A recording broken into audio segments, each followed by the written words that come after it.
Hey guys, welcome back to the channel. Brand new series. You guys have been loving the Ottawa Senators franchise rebuild, and don't worry, that's not going anywhere. I thought now that we have a roster for the Seattle Kraken, let's get after building the Seattle Kraken as best as we possibly can. So I've gone through, created the team, the logo, the jerseys, all that. I've gotten all of their correct roster players and offered extensions to the players that they've already extended, like Larson, Alexiak, and Drieger, to the actual deals that they signed, even though in-game I could have got them much cheaper. But nonetheless, everything is set to go. I'm excited to get after this rebuild. The first year, I will say, guys, we're just going to do a full franchise sim. Let's just sim it. We're not going to do much, and we'll see what happens, okay? They aren't actually in the league this year, so this is just a free year. I'm not going to do any trades, anything like that. I just want to sim to the first year, and we'll see how they would have done with this team that they've put together. The one thing I want to touch on about the rosters is I'm going to just use what I used for the Ottawa Senators series. So I added in like Luke Hughes and Owen Power and a few other prospects. Matt Beniers, who they're probably going to take. I did not, but it is pretty close. I've also updated Connor Bedard and Shane Wright to be a little bit higher overall potential, as now looking at the Seattle Kraken roster, that's probably who they're hoping to get, because their roster obviously is not a contend now or even look to be playoff now, but who knows, because it's hockey. All right, guys, let's get into the franchise sim of the Seattle Kraken. All right, guys, so like I said, everything should be good to go here. This is the roster. I haven't, the coaching staff didn't really touch again. This year, technically, they wouldn't be in the game because we're starting at last season. So I really don't want to make any adjustments, right? Like, this is just a free year. We're going to sim and see how this would actually play out. The only thing I did was I signed some AHLers to two-way deals, but I'm really not going to play. So we've got like Vince Dunn, Giordano, Larson, Cale Fleury, Hayden Fleury, his brother, and then Alexiak. And I kind of like, dude, it'd be kind of, wow, that's actually decent chemistry there. Other than that, there isn't really anything. Bo Bennett, I signed from the AHL, so we're going to take him off, obviously, who's scratched, and put them in. And we'll see. Yeah, man, they've got a lot of options on defense. But we'll take a look here. We'll go into the AHL real quick. I did add Palm Beach Firebirds. I added the Florida Firebirds. And we'll go through here again. Like Polak, I signed just because we actually need AHL contracts. But Cole Lynn maybe gets called up. I have no idea. Maybe. We'll see. All right, so I'm going to go ahead and edit the rosters, and then we'll get ready to go. All right, so I've been reading a lot on, the Kraken and the Seattle beat writers, and again, I'm just going through the Athletic right now, what they envision the depth chart currently. And obviously with no coaching help in this game, this is ugly. Like, we're not getting any help anywhere. We're getting zeros across the board. We might be, I don't even know if, there really isn't anything that we can do to really help out the chemistry situation here. So, I mean, we just kind of have to just roll with it. Again, the coaching staff, we're going to technically take over after this season and start in the next offseason, which would be right now, essentially, like in real life. So this is what we're going to roll with. We're going to do a full sim this season. The defense, I think, is actually low-key kind of nice. 89 overall, Giordano, 86 for Larson. Hayden Fleury and Dunn get a nice boost, and Alexiak and Fleury. And then in nets, we've got Drieger and Vanacek. So, defense and the goaltending not awful. But yeah, this is what we're looking at for the forward core, and it is going to be ugly. So we're just going to let her fly here, see what happens, and go through the regular season and see how they actually do, after their first season, if they were to have played this year in the NHL. All right, so our regular season has ended, and we've finished 32, 45, and 5, 69 points. Nice. In the Pacific Division, and I believe that is tied for last place in the league. We'll take a look at how the team did in terms of just individual performances. Jordan Eberle led the way, no real shock there, with 68 points in 82.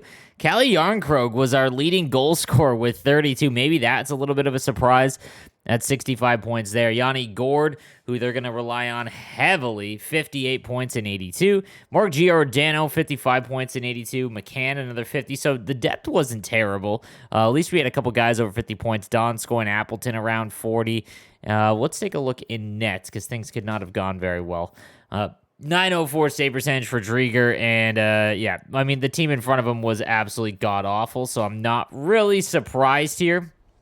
As, like I said, we finished dead last in the entire league. We'll see if we broke the tie. We did not. The Detroit Red Wings are actually worse than the Seattle Kraken. You love to see it. Man, Detroit has been bad for a few seasons now. I think they're on the come up though, and Yzerman, well, he's always got a plan. But yeah, like we did not do very well.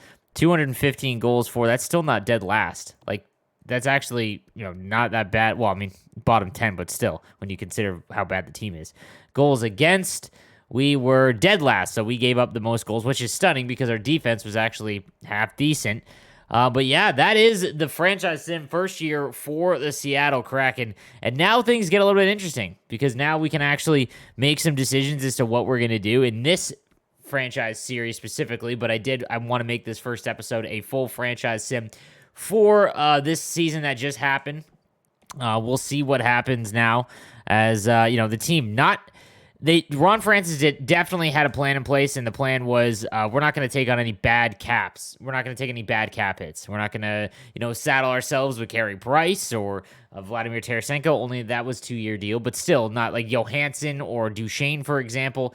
He's like, those are your problems. We the flat cap era with COVID impacting it for so long, that is a weapon, and I don't think people realize how important it is to have a ton of cap because now if Ron Francis does his due diligence, he can, really steal some players over the next year or two on good contracts that teams just need to lose because they can't afford to keep them. So a lot like Yanni Gordon, obviously that was an expansion draft, but someone still had to go in Tampa no matter what because of the cap situation there. But nonetheless, like that's what they're going for. And then obviously trying to get top overall picks like they're going to right now. And hopefully we get a top overall pick in this draft for the series, which we will, I'm assuming, unless the draft goes awful. But again, Connor Bedard and Shane Wright and Mitch Kov are all available in the next coming seasons for the Kraken, and I think you've got some goodwill with Seattle. When a new team comes into the league, they don't need to be powerhouses like Vegas. You're going to have a giant fan base that has just been dying for hockey, and I think that you can take advantage of that. Obviously, first couple seasons, be bad and make sure you lay the groundwork to actually succeed for quite some time because Vegas is just, again, that's once in a lifetime in not just hockey, in sports. So we'll see what happens, but let's go ahead and we will sim through the rest of this season and get up to the draft and see what we're going to do as we can go ahead and sim it to the draft. We'll see who wins the Stanley Cup this year, which was obviously the Lightning, but we'll see if maybe they do it in game as well. We'll let this one fly. And the Carolina Hurricanes win the Stanley Cup. All right, okay. So the Hurricanes have won the Cup, wasn't the Lightning. And now we get to make some decisions. So let's take a look. Yeah, we go from 2 to 5. What else is new? If you have a shot at a good pick in the lottery with EA, you will never get it. So we go from 2 to 5, which is a joke. But nonetheless, we will still get a top-end pick, even though our team was absolutely god-awful. We'll take a look quickly at the retired players. Thornton and Marlowe. Wow, that sucks to see, but I guess is a reality. They're both gone. Zetterberg, Gabrick. So yeah, just kind of cleaning out the guys. Seabrook, obviously. So there we go with that. That one's all taken care of. Joe Thornton can now be a coach of the Toronto Maple Leafs. Okay, you love to see it.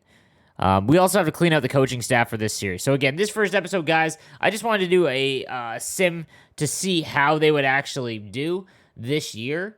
To see, if this could even hang, but they can't. And it's kind of as to be expected. The Pacific Division is really bad in real life, but I mean, again, I think expectations need to be severely tempered. I think you're going to see a pretty rough team, and that's fine. I honestly think that that's completely okay.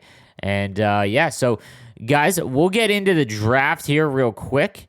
Obviously, so I didn't add all of the top 10 guys, but there is like Hughes and some of the other bigger names, Owen Power, obviously. So we'll go ahead and enter the draft, and we'll see. So I didn't even put the scouts on or anything because, again, this season specifically in game. It was a burn season because technically Seattle's not even technically in the league yet. So I wanted to see, I just wanted to, let it fly and basically catch up. So Owen Power is going to go first, probably Hughes, Shishkinov, and then we've got Brant Clark here, medium elite. So any of these guys, LaRue, I probably don't want. Maybe go with Lambos. I know that he might turn into something, or Eklund even. William Eklund could go with him. When is he available? 3 years from now. So We'll see. Could also go with Wallstead as well to get a goaltender of the future. But our goalies are pretty young, so I'm okay with that. We'll see. All right, let's go ahead, and we're not going to trade up or anything. Again, in this draft, I think that Seattle, they're going to take second and get Benier. So own power, medium or high elite, 77 overall. Now the New Jersey Devils, they take Shishkinov, a medium elite, 73 overall. And the one thing I do want to see to move up to, Hughes will be good, and I'm just wondering if I want to grab him. We could try and get it. Or Brant Clark as a medium elite. He's a couple years away. Either one of those two. I want one of them. So I don't think LaRue is going to go, but I would like to move up. And it didn't go through. Okay. So I'm not going to mortgage a lot of picks just to move up one spot. They'll take Hughes, medium elite here. Now here's the next option. Because I would like Brant Clark. I would like one of them, you know. I don't want to get stuck with LaRue. If not, then we're going to have to reach probably for someone that I know will end up being good. We'll try the third, first and a third for that. And that was accepted. Okay, so move up one spot. We lose third round pick, but we are going to get Brant Clark, who I know will be good. And we need a stud defenseman. Oh, we need all positions, obviously. But there we go. We got the 68 overall medium elites. So we can go ahead now.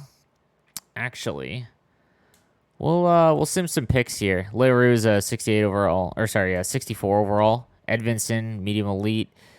The other couple guys that I know that are half decent, like Lambos is okay. Wallstead, I mean, it would be nice to get Wallstead. Although we did that in the other series. Same with Atu Ratti, he becomes sick. But again, we did that in the Ottawa Senators series, so I don't want to completely just copy that. I think that we want to try and go ahead. So I think I'm just gonna sim through the rest.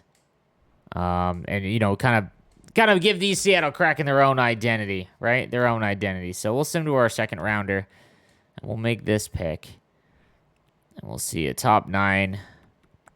Matti Vico, 4 years out though. He is going to be a low overall. I wonder if we just trade back, maybe. Again, I didn't do any scouting this year, guys, because again, I just is what it is. This first year. Okay, we'll go Matty. He's a medium top 9. Not what I really want. Markku Kemppainen. Landon Ball, top 6 forward. 3 years out. You know what? We'll go with that. Landon Ball. Low top 6, 62, so it's not very good, but that's fine. Go ahead and make our next pick.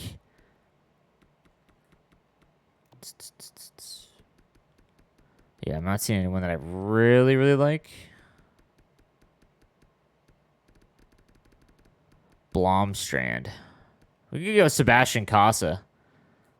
Obviously, he's probably going to go in the first round. But, you know what? Why not? Medium starter. There's that, right? Like, he might actually become a starter at some point. Fourth round. To be honest, I kind of want to just trade these for next season.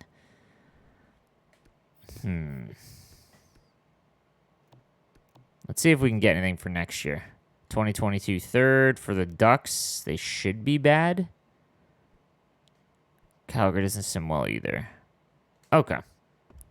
That works. And then we'll see if we can get a fifth, sixth for next year. A fourth for the next year. Yeah, I'll take that.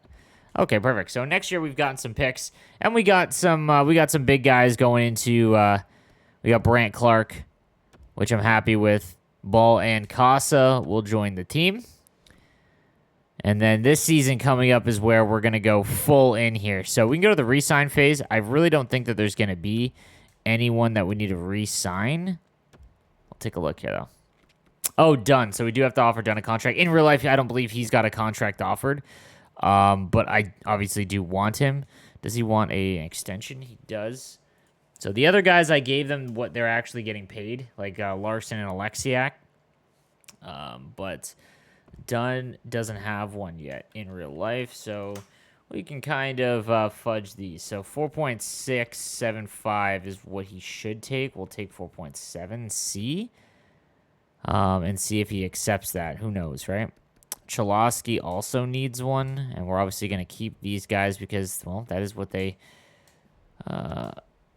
in real life, that is, they are a part of the squadron. So 2.4. We'll see. That keeps him calm. Blackwell also needs one. Wow, that's expensive. Does he want one? He does not want an extension, so we'll see if he takes 2. Cole Lind. Just qualify him, to be honest with you. We do have to get to the floor as well, so there is that. Nick Bastian needs a contract. Can we go 3 years on him? Yeah, sure. Let's try. Quinville. Wow, he wants a one-way deal? My goodness. Morgan Geeky. That was one of the more surprising takes, was Morgan Geeky. And guys, I'm just signing these guys because real life, like they are on the Kraken. I feel like a lot of these are probably going to be traded. Alex True from my Sharks. Tonarski. I feel like I'm saying that wrong, but that's okay. And then Brant Clark's a 68, so we're not going to sign him. A couple other, there we go, prospects. And then in nets, Casa, no. All right, so we'll see if these guys re-sign. And we might be good to go. Borgen re-signs. Morgan Geeky signs. Bastian. Blackwell does not. Okay, sure, go ahead. Dunn does not. Okay.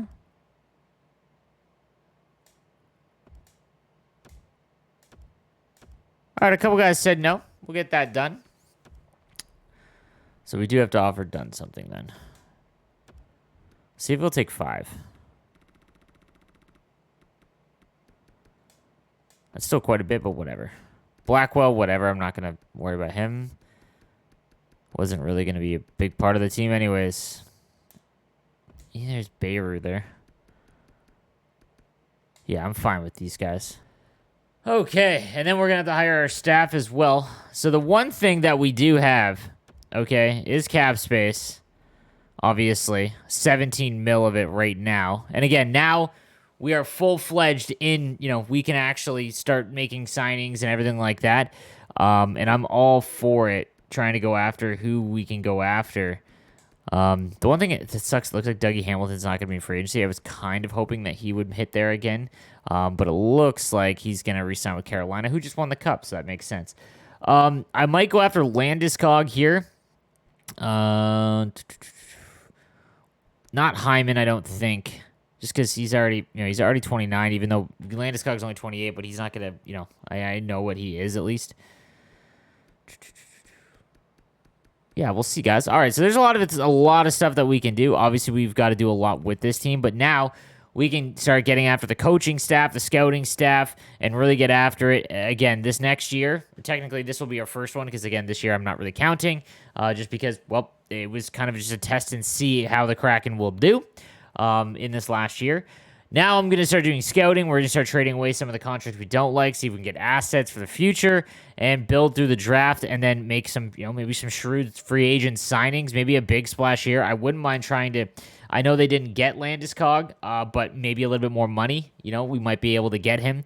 That might be an option. Let me know what you think in the comments section down below what we should do with some of our guys. Maybe if we should trade Giordano or Eberle. Should we keep these guys? Let me know in the comments section. And guys, thank you for watching. I'll see you in the next episode. Have a good one.